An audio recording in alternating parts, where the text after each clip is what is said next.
మేమందరం నీకు తోడుగా ఉన్నాం. ఇక ఇదే నీ ఇల్లు. కాదమ్మా, ఇది నా ఇల్లు కాదు, నా తల్లిదండ్రుల ఇల్లు. తల్లిదండ్రుల ఇల్లు పిల్లలదే అవుతుంది. గంగా అక్క, వీళ్ళిద్దరూ కూడా మన సొంత వాళ్లే. ఇక మనం అందరం కలిసే ఉందాము.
చాలు, ఆ మాత్రం దయ చూపు. ఇంకా ఇప్పుడు ఈ జీవితంతో పోరాటం చేసే శక్తి లేదు.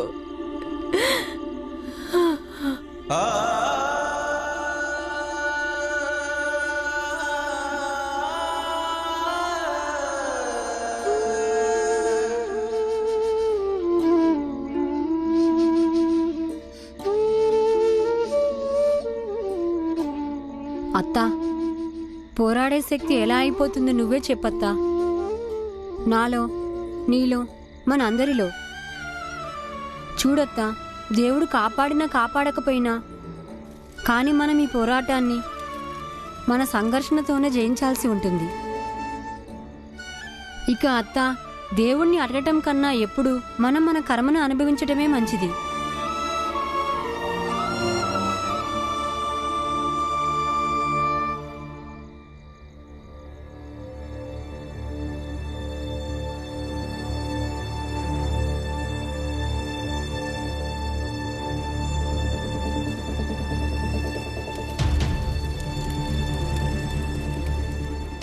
ఈ స్వామీజీ ఇంత రాత్రి ఎక్కడి నుంచి వస్తున్నారు?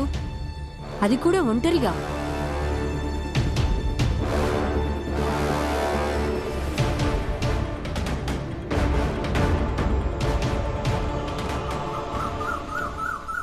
నువ్వు నీ బాధని మాకు చెప్పుకున్నావు.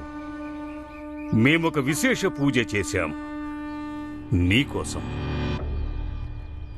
నేను ప్రభువుతో నేరుగా సంప్రదింపులు జరిపాను.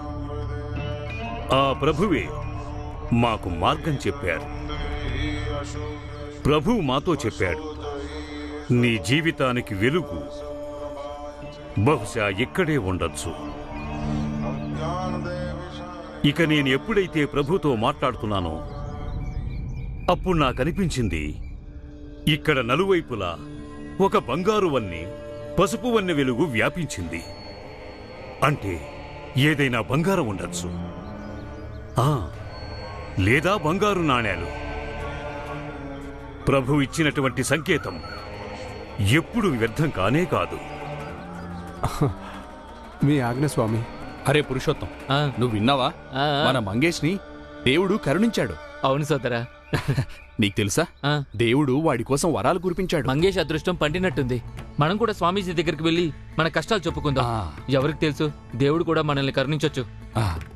అరే వెళ్తాం రండి, ఆ భగవంతుని లీల కళ్ళారా చూసి తరించొచ్చు. అలాగే, తప్పకుండా వెళ్దాం. నిజంగా దేవుడిది స్వామిది వీళ్ళిద్దరి మహిమలు చూడటం ఒక రకంగా మన అందరి అదృష్టమని చెప్పాలి. అవును, నిజమే. పదండి వెళ్దాం. నాన్న, ఈ స్వామిది ఇప్పుడు మళ్ళా ఈ కొత్త నాటకం ఏంటి? తెలియదు బాబు. ఇప్పుడు ఈ స్వామి ఈ గ్రామస్తులతోటి మళ్ళీ ఏం కొత్త ఆట ఆడుతున్నాడు. పద.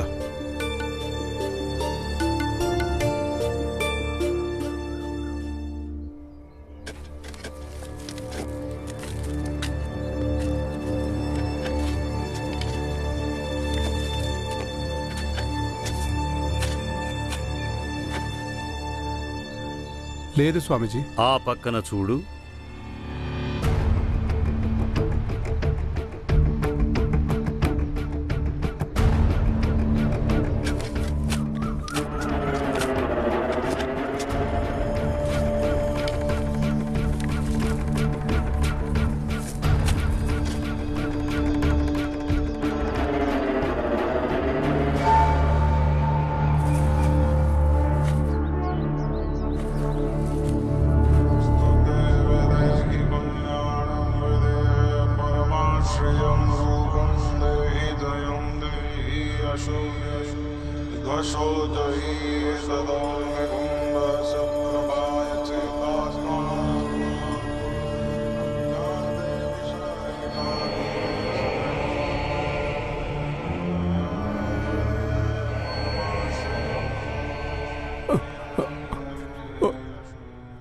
స్వామి, మీరు నా కోసం ఎంతో ఉపకారం చేశారు.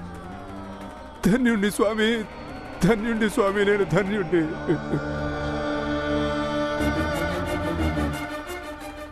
చెప్పండి సర్వజ్ఞ స్వామీజీకి జై, సర్వజ్ఞ స్వామికి జై, సర్వజ్ఞ స్వామికి జై, సర్వజ్ఞ స్వామికి జై, సర్వజ్ఞ స్వామికి జై.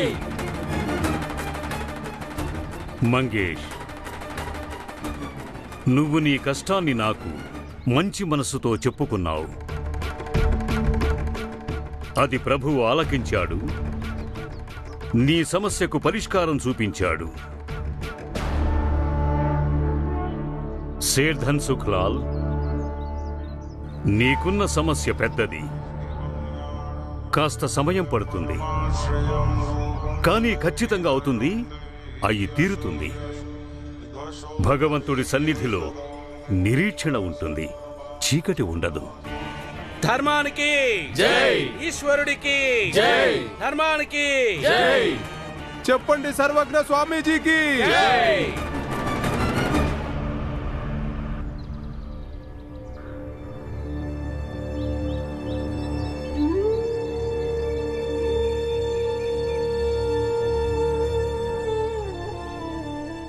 అత్త, నువ్వే చూడు, వాళ్ళు దేవుణ్ణి ఇలాగే దురుపయోగం చేస్తుంటారు. దేవుడు భూమిలో బంగారు నాణేలు పెట్టి ఎవరికీ కూడా సహాయం చెయ్యడు, చేయలేడు కూడా. వీళ్ళు ఎప్పుడు అర్థం చేసుకుంటారు? భగవంతుడు మనిషి లోపల నిండి ఉన్న ఒక శక్తి మాత్రమే, అంతేకాని బయట మాయలు చేసే ఇంద్రజాలకుడు కాదు. ఇక ఎంతకాలం స్వామీజీ లాంటి వాళ్ళు ఉంటారో అంతకాలం ఈ విషయం ఎవరూ అర్థం చేసుకోలేకపోవచ్చు.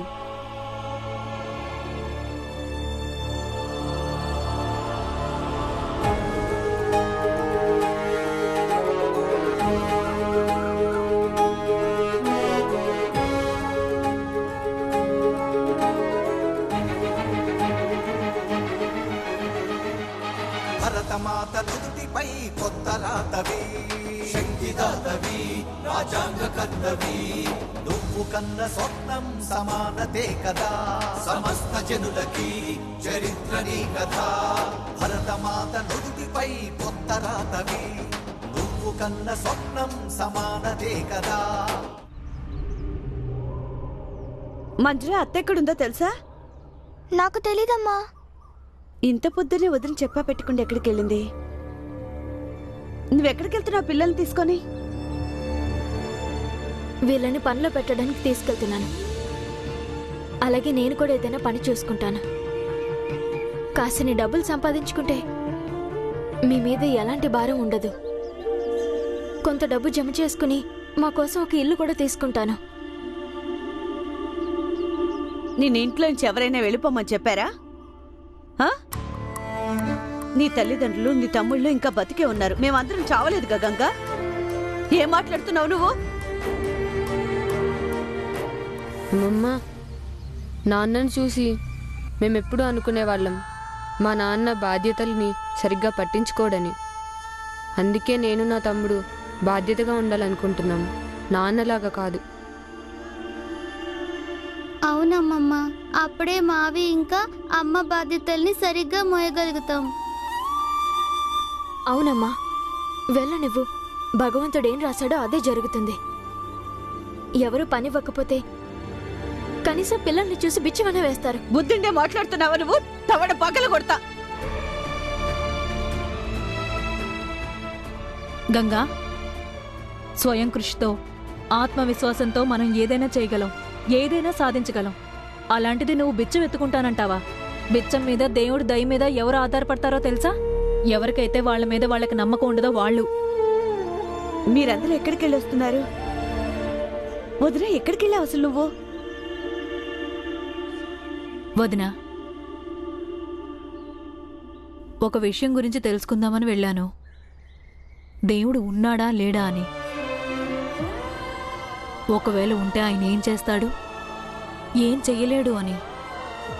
వదినా, కానీ అన్నయ్య ఇంకా భీమ్ నాకు అర్థమయ్యేలా చేశారు. జరిగిందంతా గ్రామస్తులకు చెప్పు. నీకేం జరిగిందో, ఈశ్వరుడు నీ మొర ఎలా ఆలకించాడో అని. మీ ఆజ్ఞ స్వామి. సోదరులారా, నిన్న రాత్రి ఆ భీమరావు ఇంకా వాడి తండ్రి ఆ రామ్జీ సత్పాల్ నా మనసులో ఒక సందేహాన్ని లేవనెత్తారు. ఇప్పుడు మీ టీ కొట్టు చాలా చిన్నది, అందుకే ముందు మీరు వెళ్ళండి. వెళ్ళి మీ మీద ఆ స్వామి చేత జలం చల్లించుకోండి. మీ ఇల్లు పెద్దదైనా, దుకాణం పెద్దదైనా అప్పుడు మేము నమ్ముతాము నిజంగానే ఆ నీటికి చాలా మహిమ ఉందని. ఒక్క క్షణం పాటు వాళ్ళు నన్ను అడిగిన ప్రశ్న సరైందే అనిపించింది. నేను వెంటనే స్వామీజీ దగ్గరికి వెళ్ళిపోయాను. వెళ్ళి స్వామి గారికి ఆ విషయం చెప్పాను. అప్పుడు ఈయన నా కోసం భగవంతుడిని ప్రార్థించారు. దాని ఫలితం మీ అందరి ఎదురుగా ఉంది, చూడండి. సర్వజ్ఞ స్వామికి జై! సర్వజ్ఞ స్వామికి జై! ఇదంతా మీరందరూ నేర్చుకోవలసిన విషయం. ఒకవేళ ఎవరైనా అధముడు, అధర్ముడైన వ్యక్తి మీ ధర్మం, భగవంతుడు, అలాగే నాకు విరుద్ధంగా మీ మనసులో ఏవైనా సందేహాలుంటే అటువంటి వాళ్ళని ఎన్నడూ కూడా నమ్మకండి. అలాంటి పరిస్థితి ఎదురైతే మీ గుండెల మీద చెయ్యేసుకుని చెప్పండి, భగవంతుడు మాకు తోడున్నాడని. భగవంతుడు మాకు తోడున్నాడు. భగవంతుడి మీద నమ్మకం ఉంచటం మినహా మా జీవితంలో మాకేమీ వద్దు. భగవంతుడి మీద నమ్మకం ఉంచడం మినహా మా జీవితంలో ఏమీ వద్దు. స్వామి, మీరు నా కోసం కూడా భగవంతుని ప్రార్థించండి స్వామి. నా కొడుకు ధ్రువ తిరిగి వచ్చేయాలని. నిజమేంటంటే స్వామి, వాడు లేకపోతే నాకు సంతోషమే లేదు. అందుకే వాడు తిరిగి వచ్చేస్తే చాలు. తిరిగి వస్తాడు, తప్పకుండా వస్తాడు. కానీ ప్రస్తుతం భగవంతుడు నిన్ను పరీక్షిస్తున్నాడు. నీ సొంత కొడుకుని ఆ భీమ్రావ్, రామ్జీ ధర్మ మార్గం నుంచి మళ్లించారు. వాళ్ళని దండించలేకపోయావు. ఈ గ్రామంలో అందరికంటే ధనవంతుడివి, పలుకుబడి ఉన్న వ్యక్తివై ఉండి కూడా నువ్వు న్యాయం చెయ్యలేకపోయావు. మరిప్పుడు ఈశ్వరుడు నీ మొరని ఇంత తొందరగా ఎలా ఆలకిస్తాడు?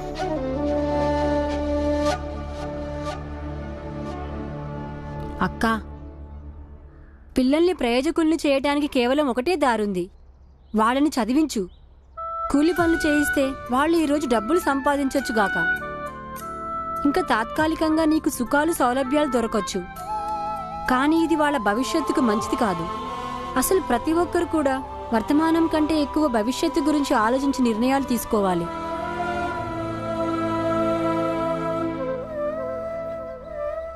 కానీ తినటానికి, ఉండడానికి డబ్బులు ఎక్కడి నుంచి వస్తాయి భీమ్? గంగా,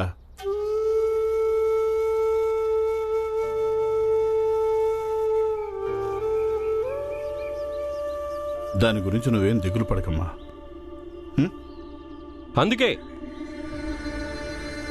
అందుకే మేము మా మనవల్ని ఇద్దరిని తీసుకెళ్ళడానికి వచ్చాం. ఎందుకంటే వాళ్ళు మళ్ళీ తర్వాత బాధపడకూడదని. ఇది మాతో చెప్పకుండా మా మనవాళ్ళని ఇక్కడికి తీసుకొచ్చింది. మేము నిన్నొక్కదాన్నే వెళ్ళిపోమని అన్నావు. నువ్వు వీళ్ళని కూడా తీసుకొచ్చావా? ఇప్పుడు మేము వీళ్ళని ఇక్కడి నుంచి తీసుకునే వెళ్తాం. చూడండి, మీరు నిదానంగా మాట్లాడండి. మనం ప్రశాంతంగా కూర్చుని మాట్లాడుకోవచ్చు. రండి కూర్చోండి. మేం కూర్చోడానికి రాలేదమ్మా, మా మనవల్ని తీసుకెళ్ళడానికి వచ్చాం. లేదు, వీళ్ళు నా పిల్లలు కాబట్టి నాతోనే ఉంటారు, ఎక్కడికి రారు. నీ కొడుకులేంటి? వీళ్ళు నా కొడుకులు, నా వంశానికి వారసులు. చూడండి, నా మాట వినండి. మనవరాళ్ళైతే అప్పుడు కూడా మీరు వాళ్ళని తీసుకెళ్లేవాళ్ళ? భీమా,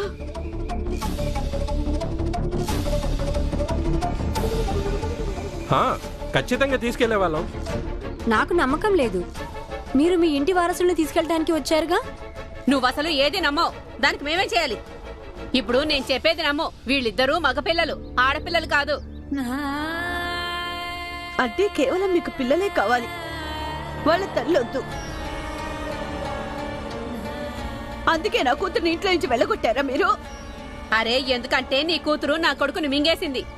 ఇది మా ఇంటికి అపశకనం. ఇది పద్ధతి కాదు. మా గంగా అక్క మీ ఇంటికి రాకముందు నుంచే మీరు మీ అబ్బాయితో ఉన్నారు, కానీ మీరు మాత్రం అపశకనం అవ్వలేదు. మా అక్కే అపశకనం అయ్యింది. ఏదేదో మాట్లాడొద్దు. వీళ్ళు మాతోనే ఉంటారు, ఎందుకంటే వీళ్ళు మా వారసులు. మీకు వంశం పెరగాలన్న దిగులుంది, కానీ ఎవరి పిల్లల వల్ల వంశం పెరుగుతుందో ఆమె గురించి దిగులు లేదా మీకు? వీళ్ళు పిల్లలు కానట్టు, ఏదో చెట్టు కాసిన కాయలు అన్నట్టు తీసుకెళ్లిపోతారా మీరు? మరి పిల్లలు మా ఇంటి పిల్లలేగా. ఈ కాయలు మీవి కాదని ఎవరన్నారు? మరి చెట్టు కూడా మీదేగా. చెట్టు మీ అందరిది. ఇప్పుడు సరైన చోటే ఉంది, ఇక ఇక్కడే ఉంటుంది. ఏం మాట్లాడుతున్నారు మీరు? ఏమైనా అర్థం అవుతుందా? మాకేం అర్థం చేసుకోవాల్సిన అవసరం లేదు. మేము మా మనవల్ని తీసుకెళ్ళడానికి వచ్చాం, మా మనవల్ని తీసుకునే వెళ్తాం. చూడండి, పిల్లలు వాళ్ళ అమ్మతోనే ఉంటారు, అది ఇక్కడైనా సరే లేక అక్కడైనా సరే. దీన్ని మేము మాతో పాటు తీసుకెళ్లలేము. దీన్ని తీసుకెళ్తే మా ఊరి మొత్తానికి దరిద్రం పట్టుకుంటుంది. కానీ చూడండి, మేమిప్పుడు మా మనవళ్ళని ఇక్కడి నుంచి తీసుకెళ్లే తీరుతాం. నన్నెవరు ఆపుతారో నేను చూస్తాను. ఏం చేస్తున్నారు? వదలండి. పిల్లలు ఎలా ఎందుకు తీసుకెళ్తున్నారు? బలవంతం చేస్తున్నారు. పిల్లలు వదలండి. అయ్యో, పసి పిల్లలు అలా లాగుతావేంటి? మీరు పిల్లల్ని అలా బలవంతంగా తీసుకెళ్లకూడదు. వీళ్ళు నా పిల్లలు, నాతోనే ఉంటారు. ఆనంద్, బాల, పిల్లల్ని బయటికి తీసుకెళ్ళండి. వెళ్ళండి, మామయ్యలతో వెళ్ళండి. అయ్యో, వాళ్ళు నా మనవాళ్ళు, ఎక్కడికి తీసుకెళ్తున్నారు? గంగా అక్క పిల్లలు మీతో పాటు వస్తారు. భీమ్, ఏం మాట్లాడుతున్నావు? నాన్న, నన్ను మాట్లాడనివ్వండి. భీమ్, నా పిల్లలు నాతోనే ఉంటారు. నేను వాళ్ళని ఎవరికి ఇవ్వను భీమ్. అవసరమైతే అందుకోసం నా ప్రాణాలైనా కోల్పోతాను. గంగా అక్క, నువ్వు నా మీద నమ్మకం ఉంచు. గంగా అక్క పిల్లలు మీతో పాటు వచ్చేస్తారు, కానీ అంతకు ముందు మీరిద్దరు నిరూపించుకోవాల్సి ఉంటుంది వాళ్ళని మీరు అంతగా ప్రేమిస్తున్నారని, వాళ్ళ అమ్మని మర్చిపోయేంతగా. ఖచ్చితంగా చేస్తాం. మేము మా మనవల్ని ప్రేమించకపోతే ఇంకెవరిని ప్రేమిస్తాం? అయినా వీళ్ళు తప్ప మాకు ఇంకెవరున్నారు? ఇదే నిరూపించుకోవాలి 3 రోజుల్లో, అది కూడా ఇక్కడే ఉండి. ఎదురుగా ఒక గుడిసె ఉంది, అదిగో దాంట్లో పిల్లలిద్దరితో పాటు మీరు ఉండండి. ఒకవేళ 3 రోజుల తర్వాత వాళ్ళు మీతో పాటు రావడానికి ఇష్టపడితే అప్పుడు మీరు వాళ్ళని తీసుకువెళ్ళిపోవచ్చు. ఒకవేళ రావడానికి ఇష్టపడకపోతే అప్పుడు వాళ్ళని వాళ్ళ అమ్మతో పాటు ఇక్కడే ఉండనివ్వాలి. మేము ఇక్కడికి ఏమీ షరతులు ఒప్పుకోవడానికి రాలేదు. అయితే సరే, అలా ఇష్టం లేకపోతే వాళ్ళు మాకు కూడా మరవళ్లే. మీరు వాళ్ళని తీసుకెళ్ళడానికి వీల్లేదు.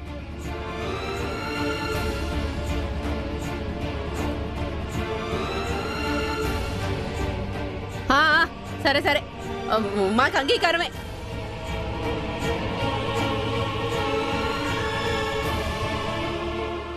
వినాయక్, దామోదర్ మాతో వస్తారుగా? వస్తారు, ఎందుకు రారు? రాము, మేమిక్కడే ఉంటాము మా అమ్మ దగ్గర. అవును, నేను కూడా ఉంటాను. సరే బాబు, మేం కూడా ఇక్కడే ఉంటాం. కానీ మీ ఇద్దరితో కలిసి, సరేనా? వాళ్ళేమనుకున్నారు?